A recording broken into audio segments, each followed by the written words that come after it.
Look at it, just look at it, sitting there under the LED showroom lights, smelling like fresh rubber and expensive dreams. The 2026 flagship model.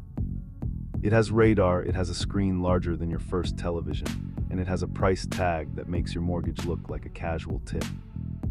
Manufacturers want you to believe that if you aren't riding the latest and greatest, you're basically a caveman on a bicycle. But here's the truth they won't tell you.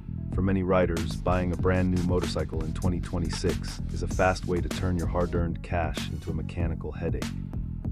Stop being a volunteer test pilot for big brands. Today, I'm going to share why I believe a 3-year-old bike is often technically, financially, and logically superior to the shiny 2026 models. Let's get into it. First, let's talk about what I call the beta testing culture. In the past, many manufacturers would test a bike for years before a customer touched it. In 2026, it often feels like the consumer is the final test track. Take reports involving the BMW R 1300 GS over the last few years. Some owners reportedly experienced issues with starter relays that led to significant recall notices. In some regions, this even led to stop-drive recommendations while parts were sourced. That is the kind of early adopter risk I'm talking about, and it's not just the Germans. We've seen reports of software glitches across multiple brands that can put a bike into limp mode for seemingly minor sensor errors. When you buy a brand new 2026 model, you are often buying version 1. In my opinion, you're paying a premium to find the manufacturer's mistakes for them. If you buy a 2022 or 2023 model, usually the recalls have been performed, the software has been patched, and the early production bugs have been ironed out.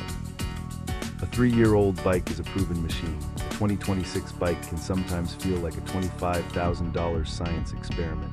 Now, let's talk about the showroom tax. You see a bike advertised for $12,000. You walk into the dealership and suddenly the price starts climbing. There's a freight fee, a PDI or setup fee, and a document fee.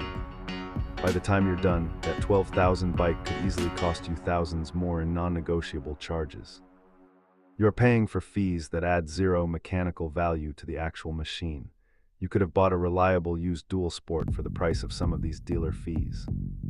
And then there is the trend of subscription-based features. We've already seen the automotive world experiment with monthly fees for hardware like heated seats that are already installed on the vehicle. There's a real concern among enthusiasts that motorcycles are heading the same way. Imagine a world where you're buying a bike, but you're only renting the features.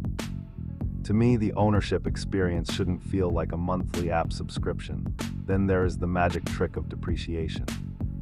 Buy a 2026 bike, ride it home, and a massive chunk of your investment can vanish instantly.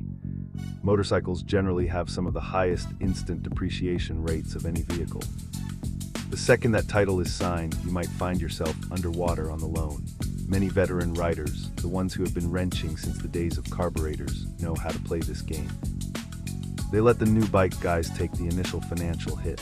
They wait a few years, pick up that same bike with low mileage, and pay a fraction of the original cost. To me, financial wisdom isn't about being cheap. It's about not paying for the new bike smell when a slightly used model performs nearly identically. Finally, let's talk tech. 2026 bikes are often packed with digital nannies, lean angle sensitive traction control, wheelie control, and radar-guided braking. Safety is great, but we've reached a point where the electronics can be so invasive that they mask the actual riding experience. Plus, from a long-term ownership perspective, complex electronics can be difficult for the home mechanic to diagnose. I believe the 2022 to 2023 models hit a sweet spot. They have enough modern tech to keep you safe, but they are still manageable for those of us who like to do our own maintenance. Look, if you have the budget and you love being the first to own the latest tech, go for it. But if you value your money and your long-term sanity, look at the used market. Let someone else pay the beta tester tax.